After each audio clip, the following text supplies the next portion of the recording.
Est-ce que tu as remarqué que les idées d'extrême droite ont pris de la place dans les médias? En France, on parle régulièrement d'une extrême droitisation de l'espace médiatique. Sans forcément les regarder ou les écouter, on connaît tous et toutes CNews, Europe 1 ou encore Touche pas à mon poste sur C8. Et pour cause, on les accuse de servir de tribune aux idées de la droite ultra-conservatrice. Derrière ces médias, il y a le milliardaire Vincent Bolloré, et on le soupçonne d'utiliser son empire médiatique pour servir la droite réactionnaire. Bon, c'est difficile d'affirmer que les médias sont les principaux et seuls responsables d'un résultat électoral. Mais on peut voir quel rôle ils ont joué ailleurs en Europe. Au hasard, dans deux pays où l'extrême droite a remporté les élections, l'Italie et les Pays-Bas. Dans cette vidéo, on va te montrer comment les idées d'extrême droite se sont invitées dans les médias italiens et néerlandais. La télé berlusconienne a traité le phénomène comme une chose, si vous voulez, naturelle, normale. Being not political correct also became a way to attract people to watch the program. Pour rappel, Giorgia Meloni est devenue présidente du Conseil italien en 2022. Elle dirige le parti d'extrême droite Fratelli d'Italia. Dans sa jeunesse, elle a adhéré au mouvement social italien qui se voulait l'héritier du parti national fasciste de Benito Mussolini. Giorgia Meloni prône une politique axée sur la famille patriarcale et les traditions italiennes en se présentant comme une mère, une femme, une chrétienne. Elle assume aussi des positions anti-immigration. Pour se faire une jolie place dans les sondages, Meloni a profité d'une certaine dépolitisation du paysage médiatique italien. En gros, des télévisions qui se disent ni de droite ni de gauche. Tout commence à la fin des années 70. Un personnage bien connu commence à se tailler une part de gâteau dans l'audiovisuel à mesure que la RAI, la télévision d'État italienne, perd son monopole. Cet homme, tu le connais peut-être, c'est Silvio Berlusconi. Son style, une télé rassurante, de divertissement, de l'anti-intellectualisme et surtout apolitique. Comme nous l'explique l'historien des médias italiens, Peppino Ortoleva. La télévision de Berlusconi, au premier moment, n'est pas politique.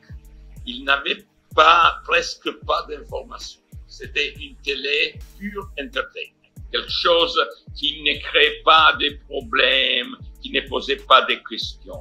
Le rôle de la télévision dans la conquête du pouvoir de Silvio Berlusconi a été majeur, mais indirect. Sa stratégie de conquête des médias était purement commerciale et se défendait de véhiculer une quelconque idéologie. L'Italie est passée en 30 ans d'un pays agricole à un pays post-industriel. Berlusconi a été aussi l'homme qui a pu faire d'un pays qui changeait si rapidement une représentation et une auto-représentation modérée, qui passait pas tant à travers la politique, les idéologies, mais elle passait à travers la consommation, les achats nouveaux, les nouvelles habitudes. C'était une télévision qui travaillait sur les habitudes plutôt que sur les idées.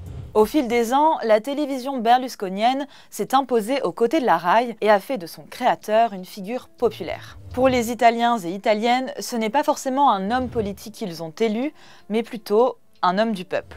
De son côté, la gauche intellectuelle, historiquement attachée à la télévision publique, a beaucoup critiqué cette télé commerciale, considérée comme vulgaire et sexiste, notamment avec l'hypersexualisation de ses animatrices, les Veline. Mais pour Peppino Ortoleva, la gauche italienne a justement une part de responsabilité. L'accès de l'extrême droite au pouvoir n'est pas un phénomène seulement italien. Je pense que c'est un phénomène qui dérive surtout de la perte de contact de la gauche avec la société. C'est une société qui ne se sent plus représentée, étant à chercher quelque chose d'autre. En Italie, nous avons eu le phénomène Grillo et après, nous avons eu le phénomène Meloni.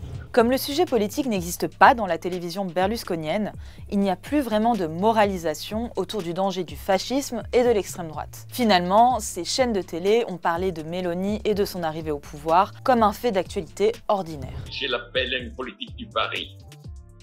Nous parions sur un parti dans cette élection, peut-être nous allons parier sur un autre dans la prochaine élection.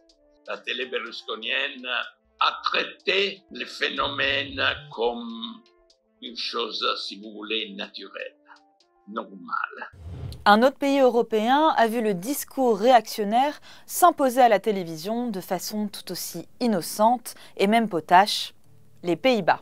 Une émission incarne tout particulièrement le phénomène, Vandaag Inside, avec ses présentateurs sportifs dont la liberté de ton et le concept sont inspirés des vestiaires masculins de football.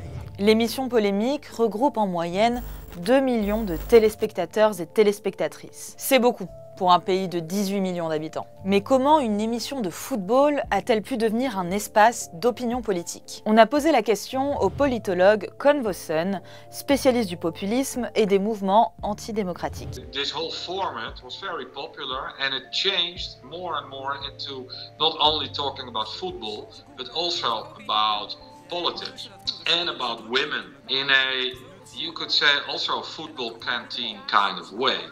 So remarks about women were often very sexist, you could say. And there was also jokes about gay people, but also about politics. Ah, that's a shitty politician. Ah, he looks awful. Pour Con Vossen, la libération de la parole réactionnaire dans les médias néerlandais date du début des années 2000 et de 2 événements qui ont fracturé la société néerlandaise. Les assassinats de Pim Fortuyn et de Theo van Gogh, 2 figures polémiques d'extrême droite islamophobe. These two murders, you could say, really caused a trauma in the Netherlands. A trauma about what can you say in the Netherlands and what not. And also, you know, the Netherlands was always a country which was quite innocent in a way. And since then, well, you can say the climate has become more and more harsh. You can also say that in the Netherlands you see a normalization of language, of ideas which used to be really a radical extreme right. So what in the 1990s was absolutely taboo to say is now quite mainstream. So to say that Islam is a backward religion, or to say that Moroccans are often criminals, or things like that. Ce discours islamophobe et xénophobe, on le retrouve chez Geert Wilders, le chef de file du PVV, le parti d'extrême droite qui a remporté les élections législatives de novembre dernier.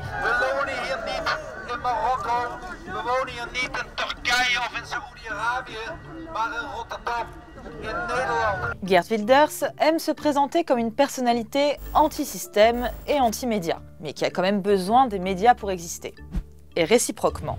In order to get noticed, he needs the media, and he's playing hard to get often, which means that if journalists are able to get him, they are normally not very critical. They are so happy to have Geert Wilders in their program that they are doing everything for him. So that's one thing he does very well. On the other hand, he always knows how to provoke people. And provoking people means that people are going to talk about it. Une stratégie de la provocation que l'on retrouve outre-Atlantique chez Donald Trump, Javier Milei ou encore Jair Bolsonaro.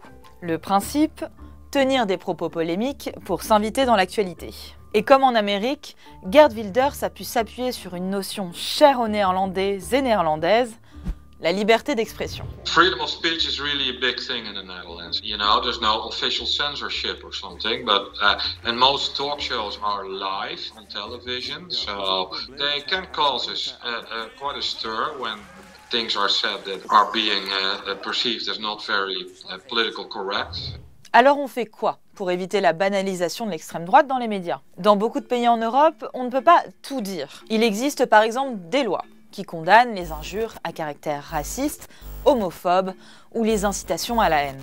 En France et en Italie, on décompte aussi le temps de parole des politiques dans les médias, même en dehors des périodes électorales. Le but étant de garantir une exposition médiatique équitable entre toutes les tendances politiques. Mais ce n'est pas toujours efficace. En Belgique, il existe un dispositif, assez inédit pour empêcher la diffusion des idées d'extrême droite. Ça s'appelle le cordon sanitaire médiatique. Et ça ne fonctionne qu'en Wallonie. Les médias doivent éviter de parler en termes positifs de certains partis dont les idées sont considérées comme antidémocratiques ou liberticides. Mais en 2020, le cordon a sauté. Wilfried, un trimestriel belge francophone, a pour la première fois interviewé un dirigeant d'extrême droite flamand. Probably the wisest thing is to ignore it as much as possible. But ignoring it, well, then can lead to a response. Well, no, this is too dangerous to ignore. The thing is, nobody really knows what is the best response. En Italie, en tout cas, la télévision ne risque pas d'ignorer l'extrême droite. Depuis son accession au pouvoir, Giorgia Meloni a repris en main la télévision publique italienne, la RAI. En mai dernier, un présentateur vedette a dû démissionner et le patron du groupe a été remplacé par un proche de la première ministre, Giampaolo Rossi, pro-Poutine et complotiste notoire. C'est l'ère de la télé-Meloni. Et toi, tu penses que c'est possible d'empêcher la diffusion des idées d'extrême droite dans les médias ? On peut en parler en commentaire.